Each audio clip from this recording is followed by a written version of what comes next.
We're here today to talk a little bit about this vision for our Bridge Midgets, but I thought I'd just start by this idea, this word vision. Because I don't know about you, it's a funny old word, isn't it? What does it mean? What does vision mean? What does it really mean? What on earth does it mean for us? You know, it really strikes me.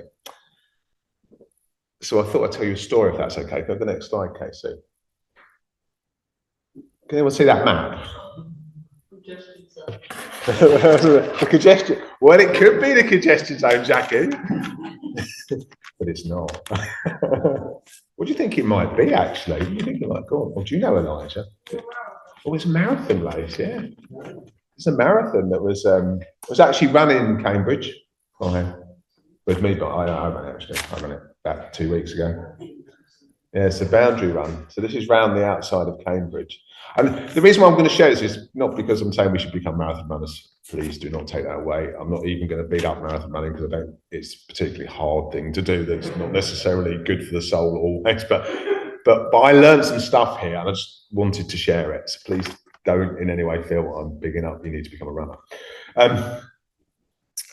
So the reason why I decided to do this slightly peculiar thing was that I turned 50 last year and it felt like a time to do some things that maybe been putting off for a while. So that was kind of what happened. And then the main drive was it cost £24 to enter. And I don't know if you've ever entered races, but they tend to cost a lot more than that. So it was cheap. So that was the main driver.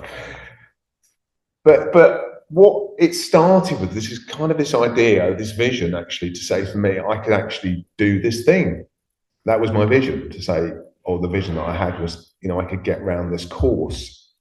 And I think that's a bit like us as a church, and we've got an idea of where we want to go, but we're holding it out there. And when I first thought about this, it was very scary.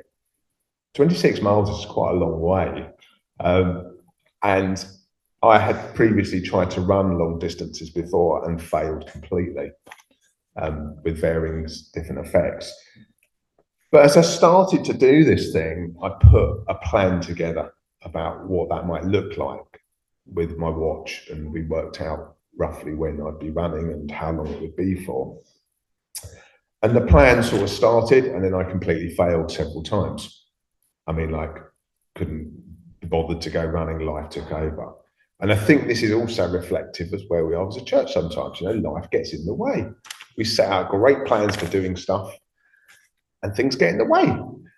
And but there's something about the fact that we always have a choice about what we do next. Do we let that thing stop us and say, well, actually, things haven't quite gone to plan, I'm going to stop and give up? Or do we say, do you know what? Let's take stock. Where are we at? What can we do next? What's useful? What's good? And that was certainly my experience here. And part of this was actually starting to run with others. So I had a really good friend of mine. I've still got a really good friend of mine, Simon, and we did some running together, and he was going to run this race together with me. And then unfortunately he got ill. He wasn't feeling quite fit enough and strong enough, and he was unable to do it. But it was just this idea that sometimes we go with others for a bit, and then sometimes we have to keep going. But just because they've stopped doesn't mean we have to stop. And I was really struck by that. You know, that point where other people that we kind of work with or be with for periods of time, maybe their priorities change or stuff. That doesn't mean that our race is finished. It just means that we have to celebrate the time we spent together, and then we kind of move on. And actually, I was at my friend Simon's birthday party last night, so it was lovely to see him and talk to him about this. It was great. There's also something that comes up with long distance running. Is anyone familiar with this term bombing? Has anyone heard the term bombing? No? You've heard of it, Elijah. What does it mean? Or you just heard me talk about it? So again? Yeah. So it's a bit. So bombing's just this thing where your energy just goes. It just evaporates. You literally just feel like there's nothing left. Cramp sort of overtakes you, and your body starts to shut down. And I'm just struck by, actually, as we do sometimes some things, you know, has anyone ever felt like that when they've been doing something and your energy for it goes? Your whole life, you know, you feel like you've got nothing left. And I was just lots of the things we do in the church, sometimes our energy just goes from it. And and the thing that came back to me, and the thing that I've learned through doing this, is that we have to feed regularly. Now, when I'm here, I'm talking about energy bars, but I think in this context, it's about feeding on Christ in terms of spending time with him. It's about feeding on the relationships we have with others. And I mean, you know, those positive kind of encouraging relationships where we're doing life together, because as soon as we get separated and just do stuff on our own, I think sometimes we can bomb spiritually, and we can just get to that point of what on earth are we doing? What's the point? Because we lose that connection with Christ. And that's not that Christ isn't still there. It's just that we've lost connection. So being aware of that's really, really important. The other bit about this was actually, this isn't complicated in terms of doing this thing.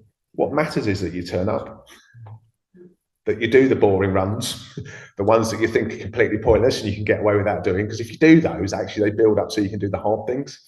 And that's what I really had to learn, that actually I just need to do the boring stuff, because actually if you do the boring stuff, you can get to do the good stuff.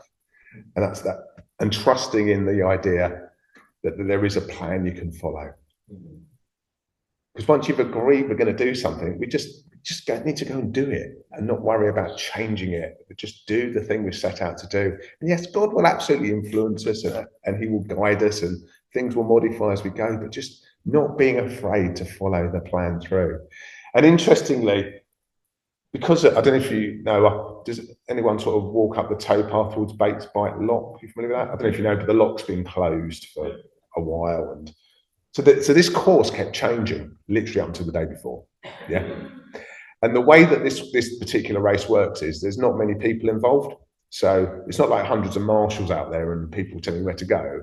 You basically download the route and you follow it and follow some other people and hope for the best.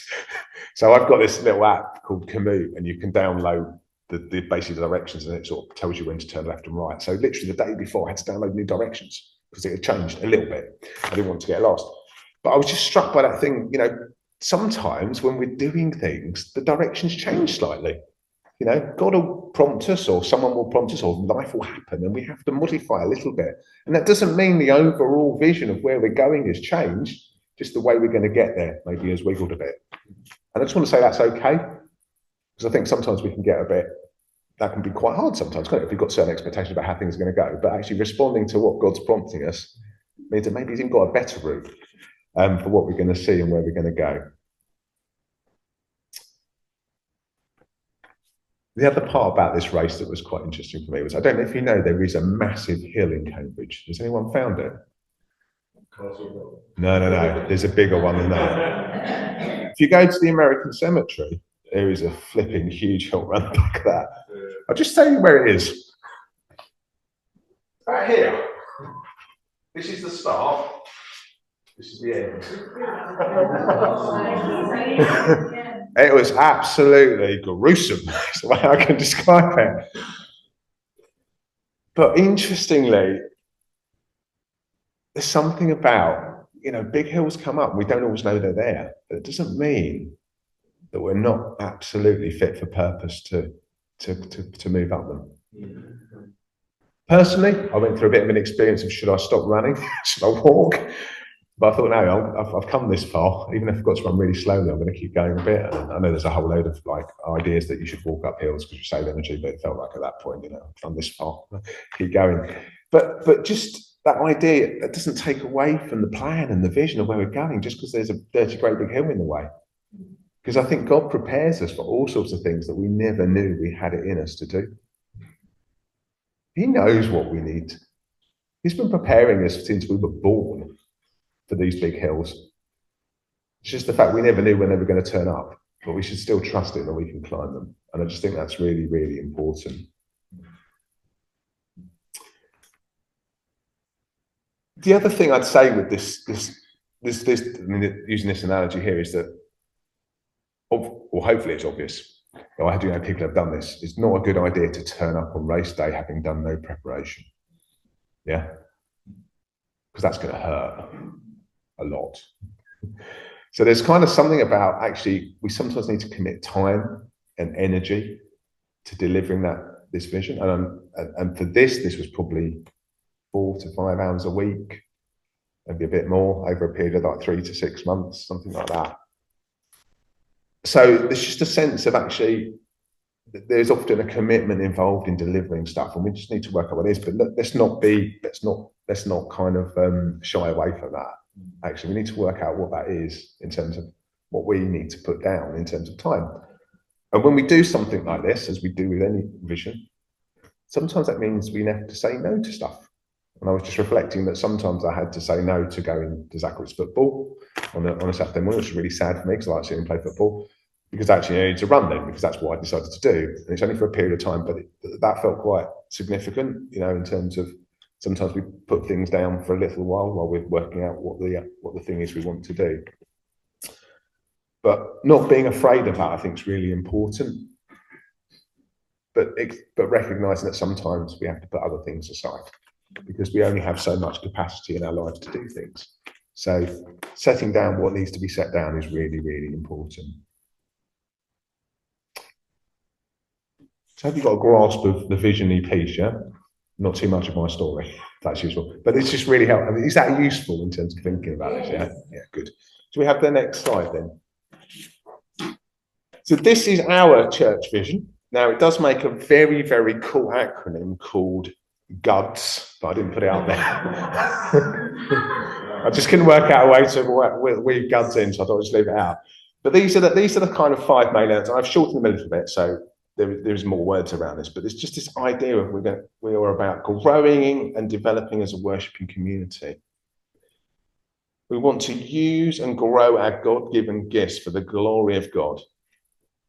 We want to develop future leaders. And when we talk about future leaders, we're just talking about people and saying, actually, how do we equip you to do the things that God's put on your heart? That's it. You don't need a special badge or anything. You can literally, it's just literally that. There's something about, how do we show Jesus to our communities? And in the longer statement, it talks about schools, work. But all the places that we inhabit, how do we show Jesus' love in those spaces? And that might be as simple as a cup of tea, or it might be something bigger. But it's all the thing. And then that showing Jesus' love in practical ways to one another. We've already talked about a little bit. I know Zoe shared some of the things that she's been involved in, and Sophie. How are we doing that? I mean, this is what we want to encourage. We think this is aligned to what the Bible talks about. We're just saying, well, actually, here's a bit more clarity in terms of where we're going. So we can have the next slide, please, Casey. So let's talk about some of these bits. So we've got our top tier worship people here. I didn't ask anyone to produce this photo, by the way, so I do apologise, Monica, Felix, and Tony. I took this picture last week when we were crazy. But just this, growing and developing a worshipful community. And I have got some bits.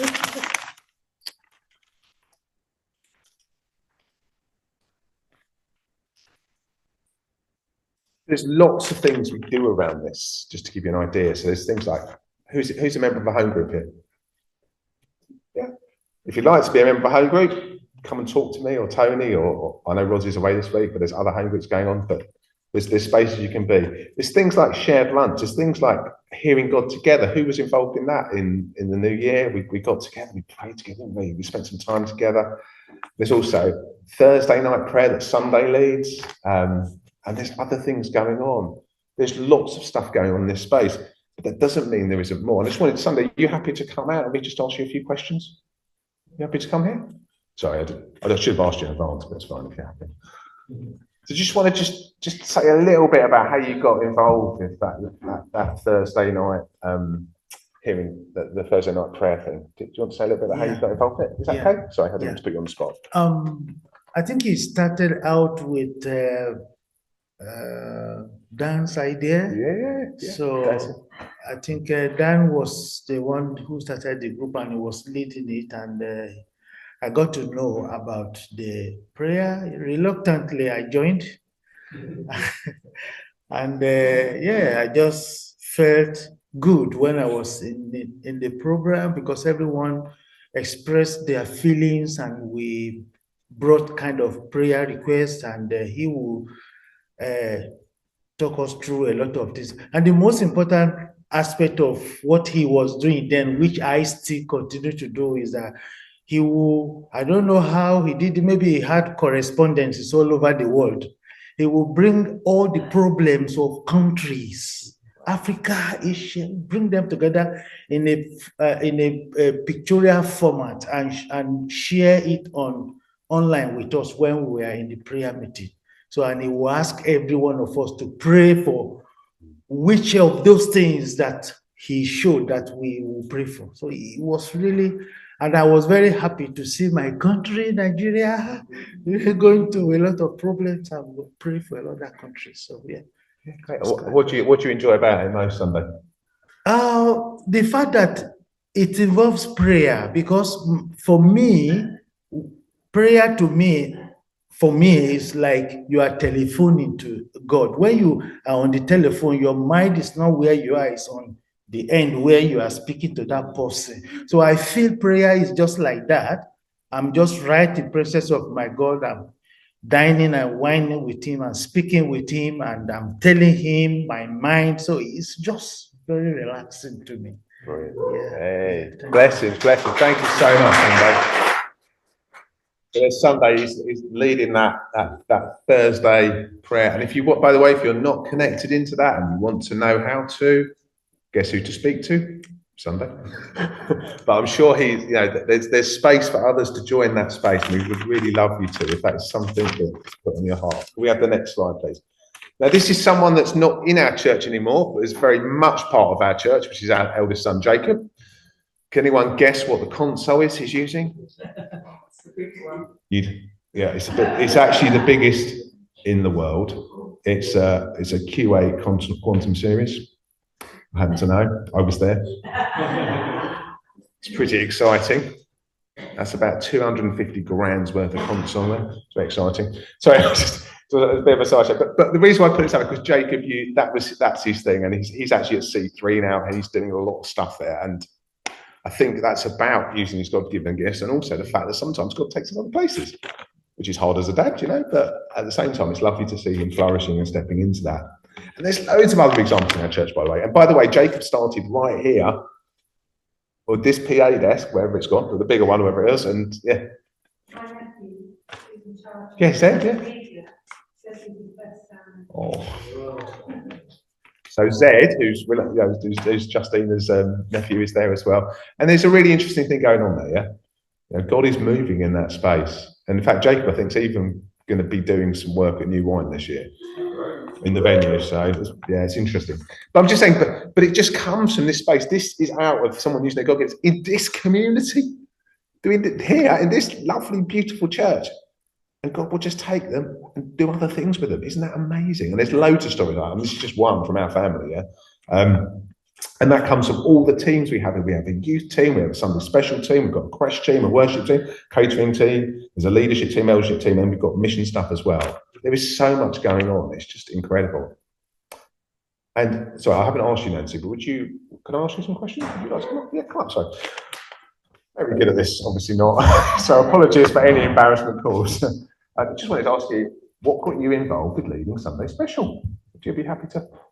Happy to talk? What's the question? What got you involved with leading Sunday Special? Okay. My children, basically. I started helping in the creche when we had a creche years ago. And so you like to walk along with your children, and then when they moved to primary school, I started helping in Sunday Special. And then Sarah, who was helping for so many years, said, I need a break. I need to move into different directions. And that's what we respect as a church. When you feel that your time, you're just doing because there's no one, that's not a good reason. So Sarah said, I like to move on to something else. And then said, well, I prayed, I can lead. And it's a joy. I don't know if you notice, but if you haven't, I'm going to tell you now, the children's group has grown more than double. To the point that for 4 years after COVID, we never had a creche for 4 years. At the end of last year, we opened the creche called Special Seats, and it's got about 4 kids.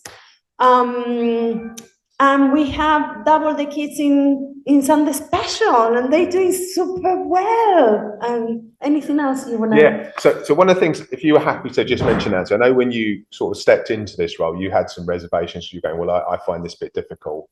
I don't know if you remember, and we talked about that, didn't we? And so, well, one of the things I'm really bad at, we're talking about gifts. Yeah. And one of the things I'm really bad at, it really wears me out, is anything that has to do with admin. And I could do the planning, I'm happy, I just can lead the team, the kiddies, but doing a Word document, an Excel document, it takes me forever. It really drains me. And that's what Douglas is here for, right? To do those things for us, to do a rota, but really when I had to do, I do it, I'm capable, but it drains me. And that's time that I can use for, for planning things for the kids themselves, not just to get time and get all worked out, but yeah, where I was going was we really thought about partnership, saying, well, actually, if Nancy says that's tricky, how do we make sure that that's not a huge burden? I don't know if that's been. Yes, that's what I was just and that was a deal. Yeah, I can do this, but I am not gonna do rotas, and I'm not gonna do admin work. I am not. You end up doing a lot anyway, communication and stuff. But it's part of the. Yeah, thank you, Nancy. So I'll just brilliant. Thank you so much. Yeah, so you can use your gifts. You don't have to use the ones you haven't got, because I can't do admin either. Can we have the next slide, please, Casey? So, future leaders. I don't know if you recognise any of these chaps. Does anyone recognise them? So this is a picture from our holiday. Apparently, so this castle is in Anglesey, in the top of Wales. Has anyone been to Anglesey? Yeah. Oh, sorry, apart from our family also. So apparently, this is the biggest, coolest, and most amazing castle that never got finished. I think it was Edward II. He tried to build this amazing castle, and then the Scots attacked him, and he ran out of money. But so they're building a smaller version out of soft stuff. It's what the castle should have been that was never finished. And it's just the idea that actually our future leaders can build the things we never got around to and do it better and all the rest of it. Yeah. And there's loads of stuff we're doing around this. There's things around meeting together. There's things around, we're doing some leadership development stuff. We're going to be getting together as a leadership team to actually. We're going to do some thinking about that in May and time, and we're doing some mentoring as well as encouraging other people to step into leadership stuff. But one example I really wanted to talk about, actually, leadership starts by just saying, do you know what? I've got a thing and I want to do it. And Lydia, would you be happy to join me? You don't have to. I realise you've been press going into this. Mainly because you won't get any dinner if nobody's told. Lydia, do you just want to share what you started? I know you didn't do it all on your own, but it was kind of an idea we talked about a little bit, wasn't it? So at New Wine, I was at a talk and they were talking about how the church started as a prayer group. And I was thinking that I thought the youth might need a prayer group. So I went to Anna and Annabelle and Jessica and Belinda and went, we should start a prayer group. And we started a prayer group, and now we have a prayer group once a month. Right. And what have you enjoyed most about it? I don't know. It's just like a space I can just talk to people and pray with people who, because I talk to lots of my friends, but it's nice to talk to friends who have the same religion as me, and I can just pray with them. Great. And just as a little note for anyone for a trivia quiz for the future, when you had the first meeting, how many people came? One person. Where did you have this first prayer meeting? In a hammock in the garden. And it lasted a good couple of hours, I seem to remember. So it's brilliant, wasn't it? That's great. Yeah. So are you encouraged? Yeah. Great. Thank you, Lydia. Brilliant. So lots and lots of small things happening all the time, but rather like the special seeds, plant seeds, who knows what's going to grow? Don't plant seeds, they don't grow. Next slide, please. Oh gosh, and this is one. This is from New Wine. This picture. So the reason why I developed. Where are we up to? So let's make sure I've got the notes. So showing Jesus in our community. So this was from New Wine. We went to last year. Some people there. This was actually Lydia's birthday, believe it or not. They had this really cool kind of like Land Rover with had like huge speakers on it, and Sophie had just texted them, say it was Lydia's birthday, and they turned up en masse with a caterpillar cake, and it was just a bit crazy, really, wasn't it? And then had them on the screen in the big top with Lydia sort of being sung "Happy Birthday" to Lydia, darling, which is fine. Obviously, it's not embarrassing at all. So why is that there? Because that's a community together. It's just another community together. There are lots of that. I mean, it was wonderful because I think Emma's family were with us, and there was Nancy was there. It was brilliant, and Felix was great, and Zoe and her family. So we're doing loads of stuff around this, though. We're doing money courses. There's parenting puzzle, talking teens, family breakfasts, communities together, Arnaby Carnival, and also some of the other things we do in our church, like the Christmas shows, I guess some of us have been involved with, and the Easter things, and there's a potential mission coming up in the summer. So I was going to interview Zoe about this. We've already met Zoe, and Zoe's talking about some of the stuff she's involved with, but again, it's things we can all get involved with really easily. Can I have the next slide, please, Casey? If you can recognise these two wonderful people. This is Anna and Lydia. We were just so this was taken at when we went to Wimpole Hall. The reason why I put this in was because my mum and dad were supposed to be coming down to and I was going to take them there for their Christmas do, and unfortunately they were both quite ill, so they couldn't go. So what we did was we just said, actually, who else could go? And Anna was available, so she came. And I think this is a bit about, showing Jesus' love in practical ways. And sometimes it's just really small things. Because I think Anna had been dying to go to this thing, so we got to take her, which is really lovely. And we're doing these sorts of things all the time. So we talked already about Church Away Day, there's men's breakfast, the ladies' day, and triplets as well. I mean, is anyone here in a prayer triplet? Yeah, Nancy, is anyone else in a prayer triplet? Oh, Sunday is, yeah, and Felix. So if you're interested to know what that is, it's purely just three people getting together to pray together and working out when they can meet. But that's often the start of the practical outworking of what Jesus looks like. The next slide, please, Casey. Yeah. So that's the kind of vision bit in terms of what we're looking at. Now, part of making all that happen is that as a church, we fund some activities just to let you know just what's going on. And I just give you a rough breakdown of how we spend the money. So roughly speaking, about 30% of the money that over the next year we're going to put towards salaries, about 24% goes to Sunday meetings. We give about 18% away to other things to help support this vision.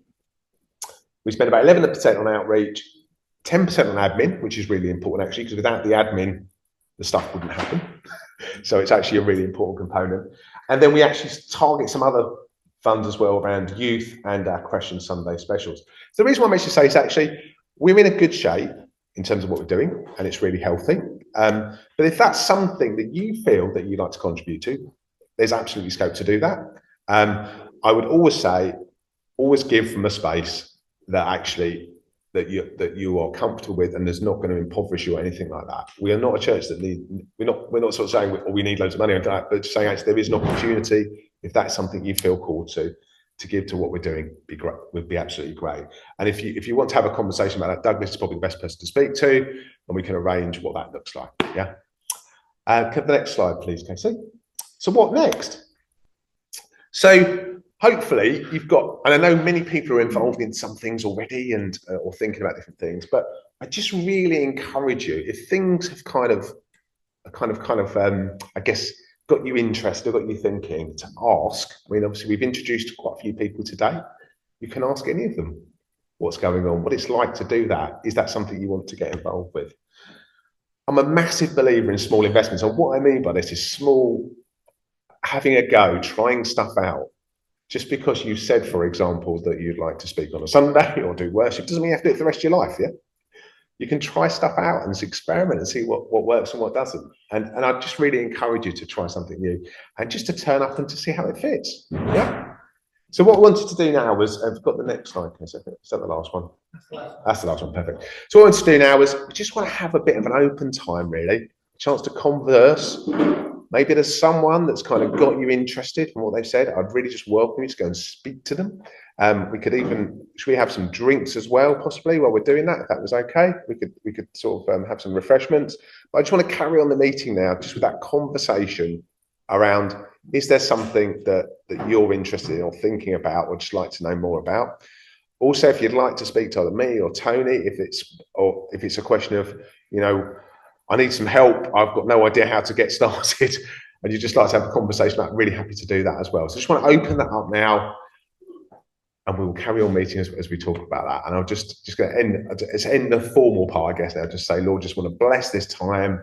We want to bless this vision that we've kind of come through, Lord. And we pray, Lord, that you are present in it completely, and that you are glorified in what we're doing, Lord. Amen.